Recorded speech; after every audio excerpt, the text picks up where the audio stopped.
Are you tired of prepper food that tastes like regret? Most people's prepper pantries are full of ingredients that never turn into real meals.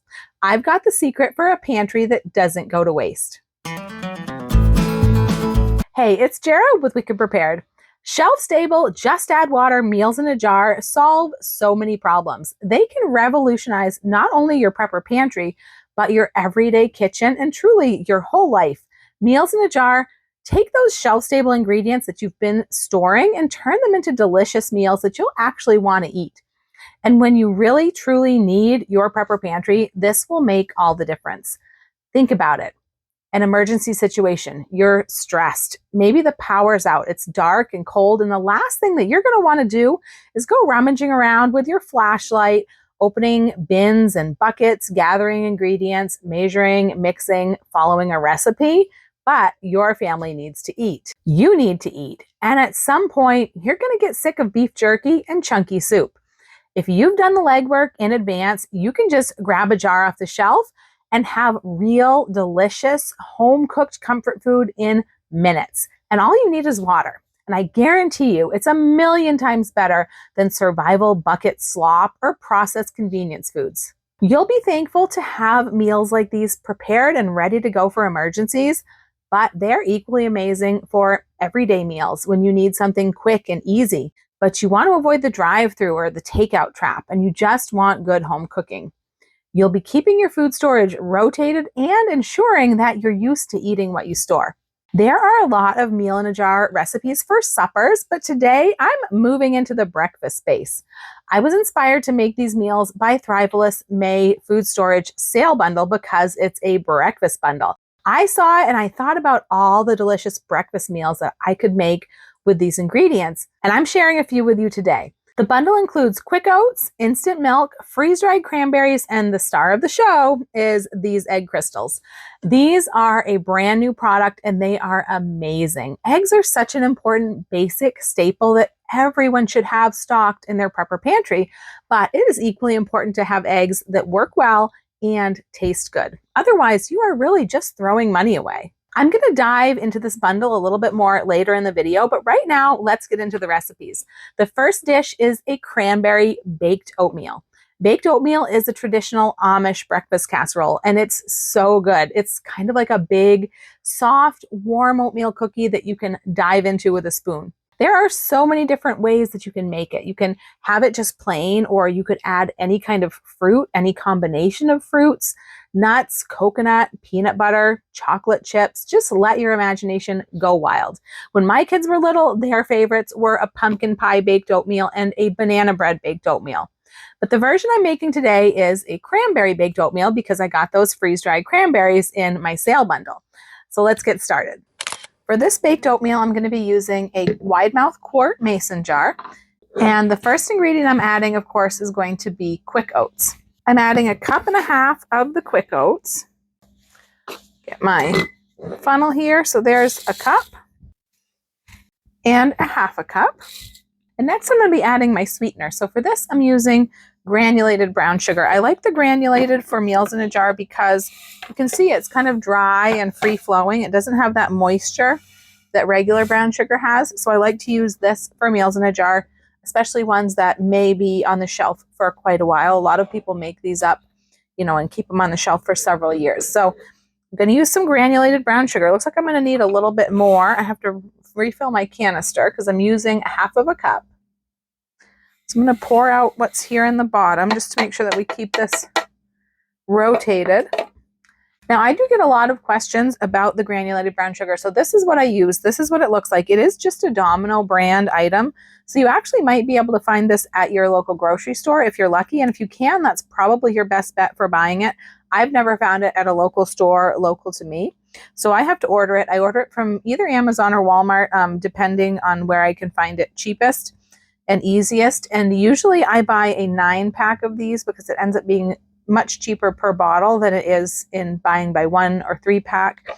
So I will put a link down below to the best deal I can find right now and where I usually buy it in case you need to look for this. But it's just these little canisters like this, and I just open the whole thing up and then put it into my canister. This lid does have a little thing where you can open it and pour it, but I'm just going to pour the whole thing into here. Another good thing about this sugar is that it doesn't clump and get really hard over time like regular brown sugar does. You can see it does get little clumps, but they easily break up. It's just because this has been sitting in my pantry for a while. I could actually add an extra one of these to this canister, but I'll just stick with this for now. So let me get the rest of my half of a cup. Now you could definitely adjust the sugar on this recipe, just like you could with any recipe. Adjust it up or down, whatever way you want. This is a little bit sweet, and I really like it that way, especially with the cranberries. It really kind of balances out the tartness of the cranberries, but you can definitely adjust the sweetness to your own taste. And if you can't find that granulated brown sugar, then I think you could use white sugar just fine. It would be a little bit lighter in color and a little bit less rich in flavor, but it would still work okay. Next, I'm going to be adding some cinnamon. Now, these dispensers that I have, I love these because each crank of the dial is a 1/4 teaspoon, so I don't have to use a measuring spoon every time. I do like to give it a little tap. You see it's got a little channel here, and every time you spin it, it opens up a new one. So I just like to make sure that it all comes out. So I just give it a little tap every time. And then it closes right back up. And I absolutely love these. Now, if you want to spoon it out, if you're using a larger measurement, you don't want to do a bunch of those or something, it does open up for spooning. These open up for sprinkling. I have had these for years and years and years, and I really, really love them. They go into a carousel. That's why they're shaped like this. And it spins, and you can stack them 2, 3 high. They can mount under your cabinet. They can stand on your counter. They're just so versatile. I just love them. And next, I'm going to be adding some baking powder. I'm adding a teaspoon of baking powder. I love how these Parmesan cheese lids fit onto the mason jars like that. All right, when I do my baking powder, baking soda, I like to pass them through a wire mesh strainer like this, just in case there's any clumps, because I really don't like having a clump of, one of those ingredients in your dish, your baked good that you have to bite into. You can see I do have some clumps here. So I just press them right through the mesh and it breaks them up, and I just know that I'm not going to have anything unpleasant that I'm going to bite into. Next, I'm going to add some instant milk powder. I will put a link to the one that I use down below the video in the description, and this is one of the items that's included in that May breakfast bundle that's on sale if you happen to be watching this video, right away in the first few days. I'm going to be using a 1/4 cup of the instant milk. Next, I'm going to add a 1/4 teaspoon of salt. Next, I'm going to add some of these egg crystals. This is a brand new can. I've only used a little bit out of it. I haven't even had a chance to put it in a canister yet. But these pantry cans actually fit perfectly into one of these smaller canisters. This is the 4-cup canister. And I will put a link down below to where I get these because I get a ton of questions about these as well. So for the egg crystals, I'm going to be using 2 tablespoons, which is the same as 1/8 of a cup. I have a ton of these little measuring scoops. I use them for so many different things. They're so handy. But if you don't have 1/8 of a cup measure, or if you don't have one included in your measuring cup set, you can just use 2 tablespoons. I just prefer to scoop once when I can. And next, I'm going to add some butter powder. And once again, I'm also adding 2 tablespoons of the butter powder. Now I'm going to add some vanilla powder. This takes the place of vanilla extract in a recipe that's dry. I am adding a teaspoon of the vanilla powder. This stuff smells so good, as you can imagine. Now the only ingredient left to add is the cranberries. And once again, I am opening up a brand new can of cranberries. Now for these large number 10 cans, this is the only way to go. A crank can opener like this. Ever since I got this, I haven't had it very long. This has completely changed everything because I used to have a hard time opening these.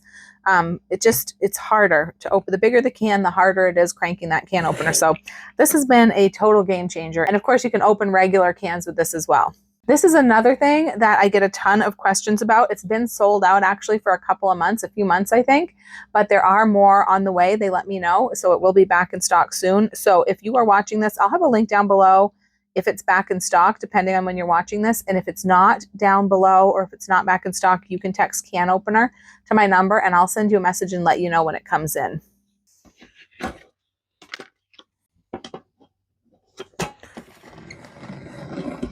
This is the only way to open these number 10 cans. It makes it so fast and easy. I really struggle with them with a regular can opener. This one makes it so easy. I am adding a half a cup of these cranberries. Look at how beautiful those are. They're already a little bit sliced before they're freeze dried. That makes anything with a skin like that, like a blueberry, cranberry, really needs to be sliced or pierced before freeze drying. So just to allow all the liquid to come out, all the moisture. So these are already sliced, which is good. If they weren't, I would probably roughly chop or slice them. It just spreads them out throughout the batter a little bit better, or the mixture. And it also allows them to absorb water better and not float to the top so as much. So I'm going to add half a cup of cranberries. And then the final thing that I am adding to my baked oatmeal today is these maple sprinkles. So it's really just made out of maple sugar. It's 100% pure maple sugar, so it's a natural sweetener, but it's kind of left in these crumbles, so it's not made into a fine powder. So it's just really nice in something like this. Of course, if you don't have these and you don't want to get them, I will put a link down below, but if you don't want to get these, you don't want to wait for them, then you could just leave these out or put any other kind of chips in that you wanted. Maybe some white chocolate chips or cream cheese chips or something would be good, but anything you wanted, you could put in here. You could leave this out. You may want to adjust the sugar amount if you leave these out because this does add some sweetness, but you may not need to. So I would just definitely test it and see what you think. So now this jar is ready. And then add the lid. And then, of course, I'm going to label this jar. You always want to label your meals so you know what's in them. And then it will be ready to go on the shelf. But of course, I'm not going to put this on the shelf. I'm going to fix it up right now and show you how it comes out. So to fix this one up, I've got a bowl here. I'm going to open this up and dump the contents into the bowl. Remove your oxygen absorber. And I'm going to add 1 1/4 cups of cold water.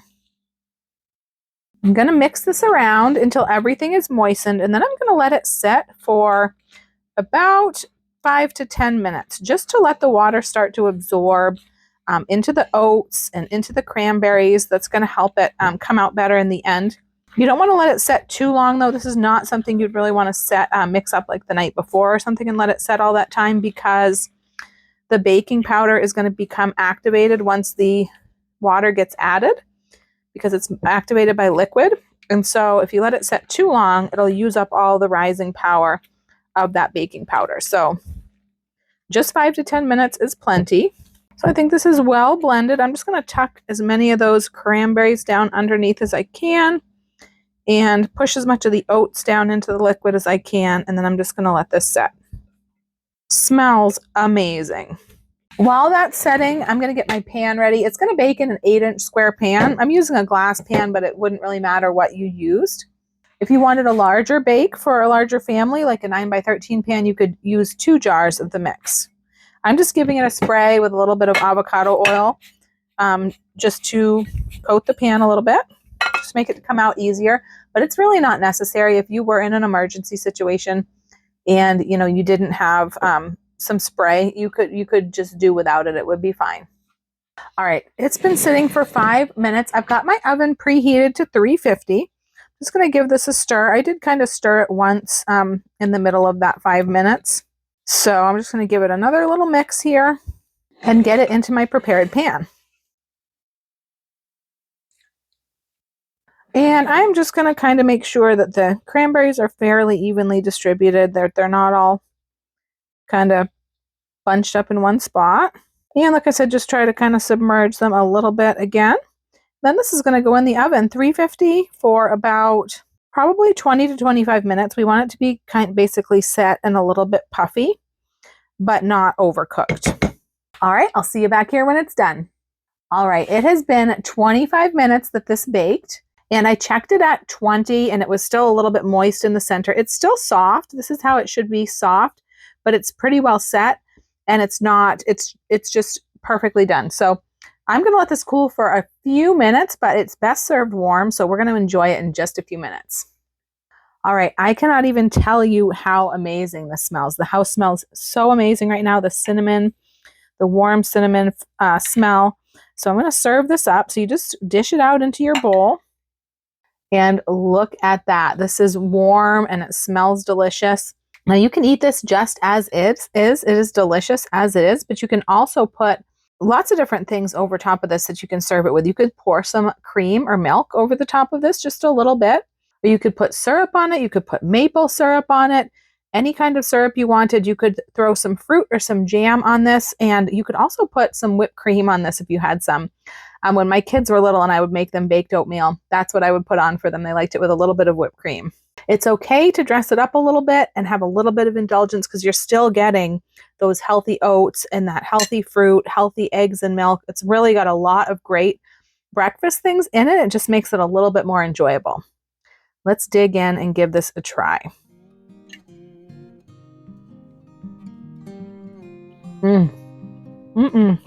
This is so, so good. It's like a warm, soft, moist oatmeal cookie. This is delicious. This is a great, great breakfast. The sweetness is just enough to kind of balance out the tartness of those cranberries. Very, very yummy.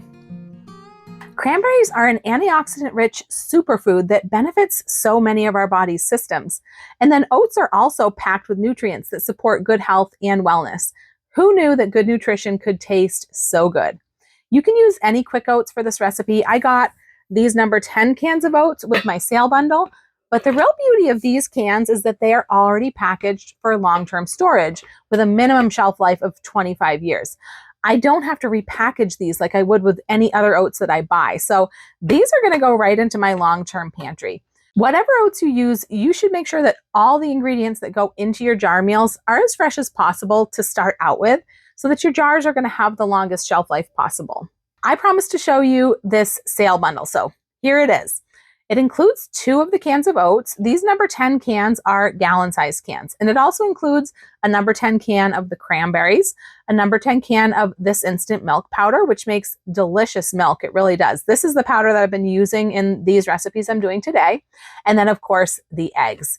These egg crystals are one of my favorite pantry items. If you ever tried Thrive Life scrambled egg mix, you know it was the best shelf-stable egg product out there by leaps and bounds. There are some not so good shelf-stable eggs out there, so when Thrive Life was closed, it left a huge gap for the prepping community. Not just for the eggs, but that definitely left a big hole. One of the companies that we work with, Thrivalist, has been working with us to kind of fill those gaps that have been left, and we asked them for eggs, but not just any eggs. We wanted eggs just like Thrive Life had, because the process that they used for these eggs is just unlike any other. So they actually make good eggs, not just for baking, but you can actually scramble them up and eat them, and they're good. So after several months of working on it, they were able to get the same process, same product, and finally we have good eggs back. These eggs have a 7-year shelf life, and they're rounding out this bundle that's on sale for the month of May. And of course, the eggs are also available separately as well. At least they are at the time of this filming, but they've been flying off the shelves. You can see the eggs are in a smaller can, and this is what they call a pantry can. And this is the only size that the eggs are available in right now. But what's great about this size of can is it keeps that price point lower, and it allows people to add some eggs to their pantry who maybe couldn't afford to buy a whole number 10 can at one time. It also allows people who've never tried a product like this to get one and try it out without being afraid that they're going to be stuck with like a whole bunch if they don't like it. And it allows smaller households to buy long-term food storage without worrying that they won't be able to use up a whole number 10 can before it goes bad. Although, side note, with most of these items, most of the items like this, you usually have a good year or so to use them once they're opened.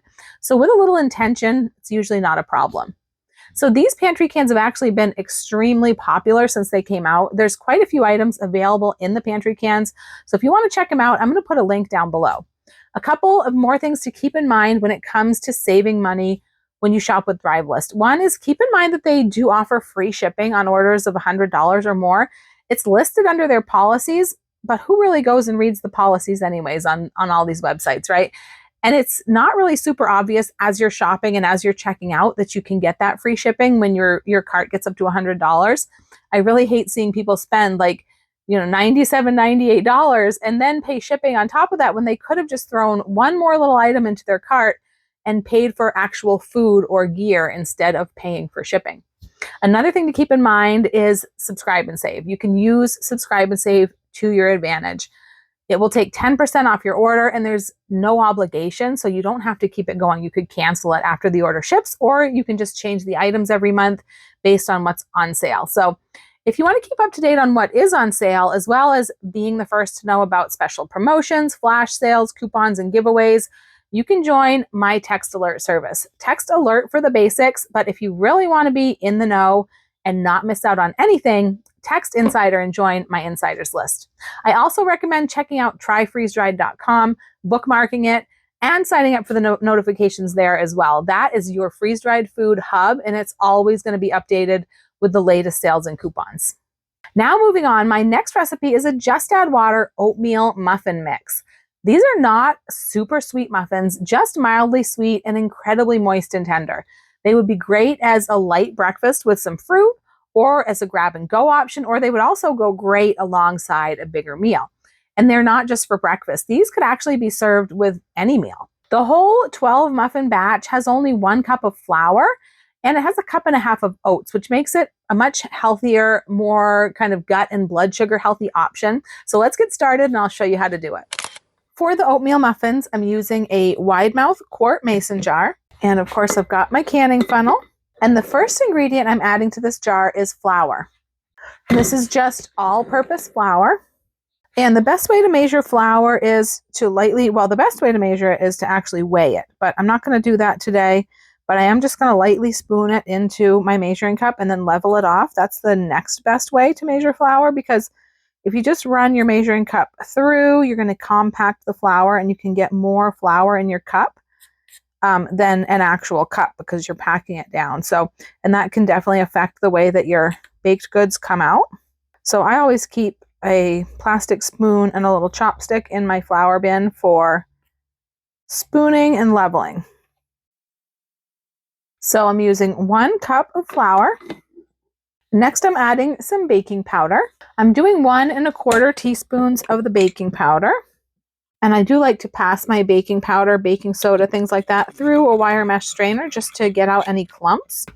So there's 1 teaspoon and 1/4 teaspoon.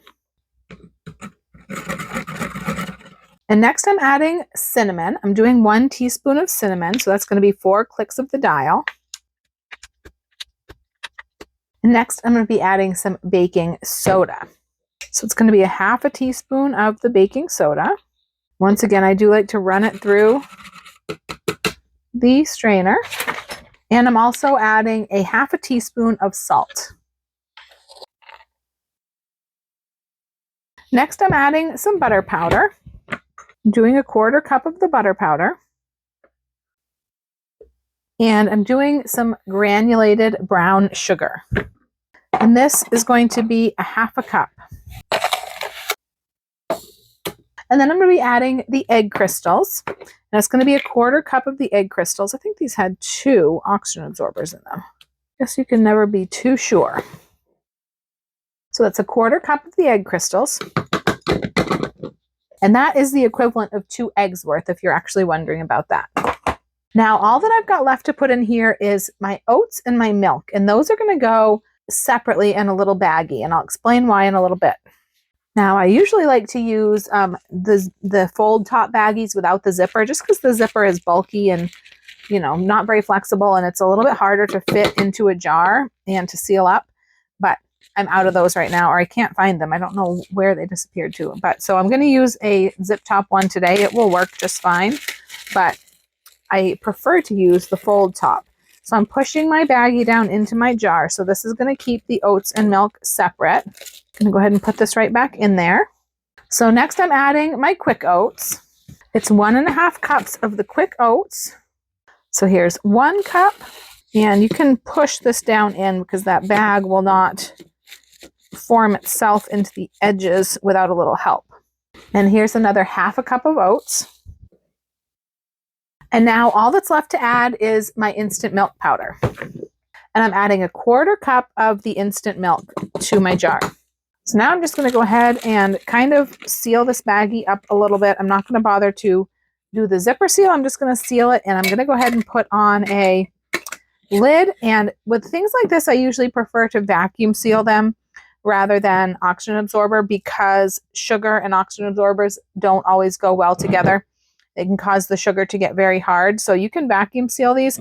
This will be fine on the shelf without any other treatment for probably about a year or more than that. Definitely could be longer than that, but that's just as long as I'd be confident saying. So now all it's left to do with this is label it and get it on the shelf. All right, here it is, all ready to go on the shelf. But you know I'm not going to put this on the shelf today. I'm going to fix this up and show you how it comes out. All right, so to fix up these oatmeal muffins, I will show you why we had the oats and milk in the separate baggie. So I'm going to go ahead and remove this baggie from the jar. And I'm going to go ahead and dump the contents of the baggie into my bowl. So this is just the oats and the milk. I'm going to set the rest aside for now. And I'm going to add my cold water, which is going to be 1.5 cups of cold water for this recipe. So 1.5 cups of water. And I'm going to mix this up, and we're going to let this set for about 15 minutes. And that's going to start to soften these oats, and it's going to absorb into the oats, and it's just going to make the end product, the muffins, have a much better texture. So this is definitely an important step that you don't want to skip. And I didn't want to do this with the whole recipe, because you don't want to get that baking powder activated and started working. You want to give this a chance to soak, and then we'll mix up the rest of the muffin. So I'm going to set this aside for 15 minutes, and I will see you back here when it's done soaking. All right, so this is set for 15 minutes, and I did stir it once or twice during that time. I don't think that's necessary. I just can't leave things alone. So I'm always stirring, and I guess I'm impatient. So this is sat. You can see it's gotten a lot softer and creamier. So now we're just going to add the rest of our ingredients from the jar into here and mix it up. And it's going to seem like it's too dry at first, but it is all going to come together, and it shouldn't need any extra water. It just takes a little bit. I am going to kind of mix these dry ingredients around a little bit before I mix it in, just to kind of distribute some of those ingredients a little bit more evenly. Typically what I would do with something like that is pour the dry ingredients into their own bowl and whisk them around just to combine them, but I didn't want to dirty up an extra bowl, especially if you're thinking about possibly making this during an emergency when you might not have a lot of, hot water for dishes, hot running water, electricity for your dishwasher, things like that. We definitely want to avoid making extra dishes. So as this stirs, this will get sort of moisture. It's going to absorb all of the moisture into the dry ingredients. It's not going to be a super runny batter. It is a pretty thick batter, but it's going to get a little bit better as it goes. You don't want to mix this too much because you'll make your muffins tough. You just want to mix enough to combine the dry ingredients. I'm just kind of making sure that if I see any clumps of dry ingredients, that I get to those and get those mixed in, and that I'm scraping through to the bottom and the edges of the bowl just to make sure that all the dry ingredients are incorporated. And that's all we're going to do. All right, so that looks pretty good. So now I'm going to go ahead and put this into muffin tins. Now, my favorite way to do this is to use silicone muffin pans, because they don't stick at all. It's amazing. Like, I sometimes have trouble with my muffins sticking if I use paper liners or something like that, just depending on what type of a liner, I think, and what brand. But also, that's a disposable item that, just costs money over time if we use them over and over again. So I prefer using silicone. I really prefer silicone muffin liners with a metal rim that kind of holds them a little bit more steady. This here is an example of what I'm talking about. This whole edge part here and this handle is all metal, so it gives you something to grip onto, and they don't really come apart because otherwise they're very floppy and you have to put them on an additional baking sheet. So these are jumbo muffin pans. That's why I'm not using these. I don't want to make jumbo muffins, but I did just order another set of these in regular muffin because I realized I didn't have any, and how much better they are when they have this metal rim around them. It's definitely worth getting. But for today, I'm going to use these regular muffin tins that I already have. I'll put a link down below to the ones that I like. Now, I like using a scoop to scoop out my muffins. It's just so much easier that way. I'll try to link to the one that I'm using down below, but I have a lot of different scoops and a lot of different sizes, and I always have a hard time telling which is which. So I'll put it down there if I can figure out which size this is that I'm using. I'm always afraid I'll make a mistake and steer somebody wrong. Now this should make 12 muffins, but sometimes I tend to over scoop and overfill. So I'm not sure if I always get 12 muffins out of this. But I'm going to do 6 right now. Now the baking temperature is pretty flexible on this. A lot of muffin recipes will say start your oven at 425 and let it bake for about 7 minutes, then lower it to 350 for the rest of the time. That kind of helps them rise up and create that big muffin top. But I actually don't mind. I prefer sometimes baking it a little bit lower. I've baked them at 350 for the whole time, and they just bake a little bit longer, and they maybe don't have as big of a muffin top, but that doesn't matter to me that much. But you can bake them kind of anywhere in between. So right now I've got my oven set at 375. I'm going to go ahead and set these onto a baking sheet just to give them a little more stability since this is not a reinforced pan. And then we will bake these for probably about 15 to 20 minutes. And I will see you back here when they're done. All right, so these went at 375 for about 17 minutes and they are done. I tested them with a toothpick. They did get a pretty decent rise on them, if you can see that, with 375. And they will, I'm going to let them cool for a minute because this is really hot, but they'll come out of this muffin pan super, super easy.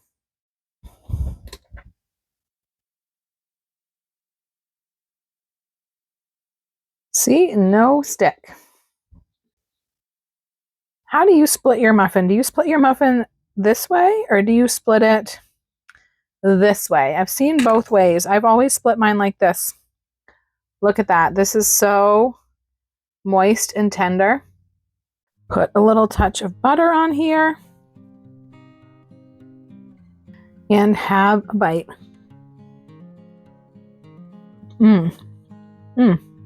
These are perfect.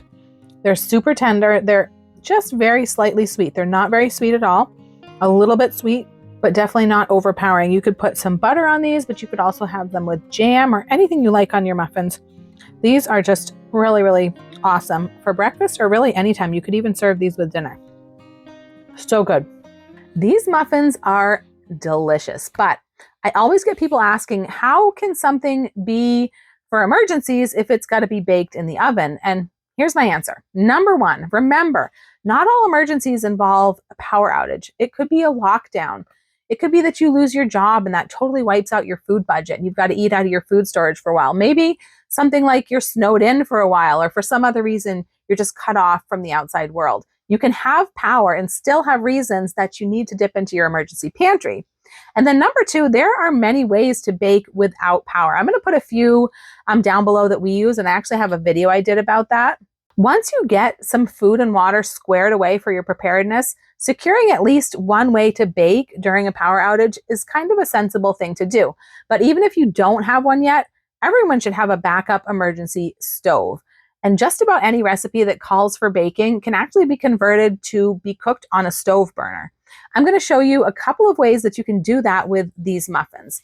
The first way, and you can do this with basically any quick bread, any kind of batter bread like this, is to use a skillet over your stove burner and basically just fry it up like a pancake. A butane stove is my first choice for indoor emergency cooking. I've got a couple of them. You just heat your skillet, put in a dab of fat or butter, oil, some kind of fat, and add a scoop of your batter and basically fry it up like a pancake. You just wait until you see the bubbles rising up to the top, flip it over, cook it on the other side till it's done. Keep the heat a little bit lower because it's going to get thick and you want to make sure that it has time to cook through. Turns out in a slightly different shape than a muffin, but it still works just as well and tastes the same. And then another way that you can do this is by steaming them, doing steamed muffins. I learned this years ago doing scouts with my kiddos, actually. We would do this on camping trips, and it also works great during power outages. Your batter goes into a smaller dish of some sort inside of a larger pot with a lid and just a little water. So I just put a tiny bit of water in here. It's probably less than an inch, probably about half an inch. I'm going to get it started coming up to a boil while I get my cups. Looking through my silicone muffin cups, I just found these. They actually have feet on them, so they stand up. So these are actually perfect. I have no idea where I got these. It looks like something my mother probably sent me at some point. But I'm going to use these, but if you don't have something like that, just your regular typical silicone muffin cup would work if you don't have paper cups. What this is usually done with is unwaxed paper cups, just plain unwaxed paper cups. They're sometimes hard to find though, so these silicone cups should work too. All right, so that water's coming up to a simmer now, so I'm going to get a lid to put on this to trap the steam in there. And just let them go until they're done. I might adjust the temperature on the stove just to keep it simmering, but not going crazy and boiling. I'll see you back here when they're done. All right, this has been going 10 minutes. Let's check how these guys are doing. Wow, 10 minutes. Let's see. I've got a tester here. Wow, that is done. This guy right here I put in afterwards. He might need another minute or two because he went in a minute or two late, but these guys are done. 10 minutes. That's amazing. And I'll give this guy another minute or two. But look at our cute little steamed muffins. That's amazing. So you're not going to get, really browned tops, but they're not soggy. They're done. This is how you do steamed muffins. How cute is that? These are a little stiffer than your average silicone, but they still come out really nice. And look at how beautiful this is. Let's try cutting this one this way since I was just asking about that. So here is this muffin on the inside. Moist, tender. Give her a little butter.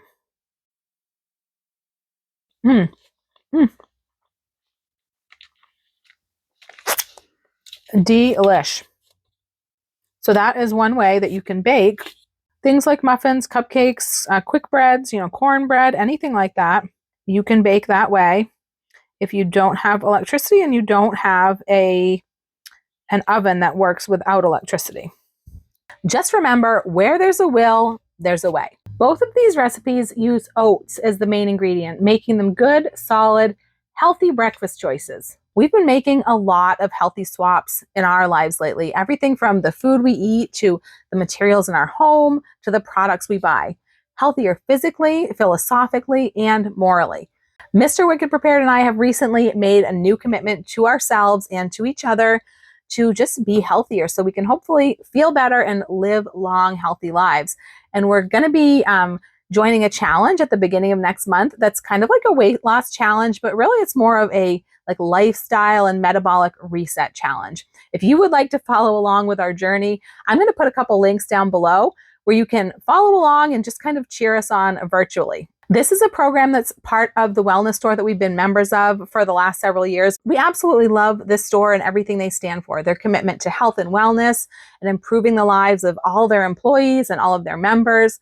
Their commitment to remain family owned, to be patriotic and God-fearing and proud of it, and to never sell out to the corporate giants, no matter how big the checks they come waving. Since we've been shopping here, we get better, safer products, and we can feel good about where our dollars are going. And the best part is they also have a referral program that's totally optional, but it can pay for our monthly purchases and then some. And they've got a whole bunch of other awesome member benefits, like a discount on organic beef deliveries and this weight loss reset program that we're doing. If you're interested in learning more about this store and what the membership entails, about the weight loss challenge, or about how this could help secure your financial preparedness, I'm going to put some resources on the screen and down below the video as well for you.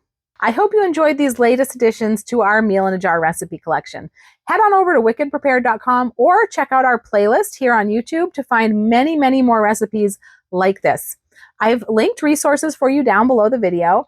And don't forget to check out tryfreezedried.com and shopabetterway.com as well. If you made it all the way to the end of the video, leave me a sunrise emoji down in the comments and check out this video next to see how oats and eggs can play an important part in a bare minimum survival prepper pantry. I'm Jara with Wicked Prepared. Survive today, thrive tomorrow. We'll see you next time.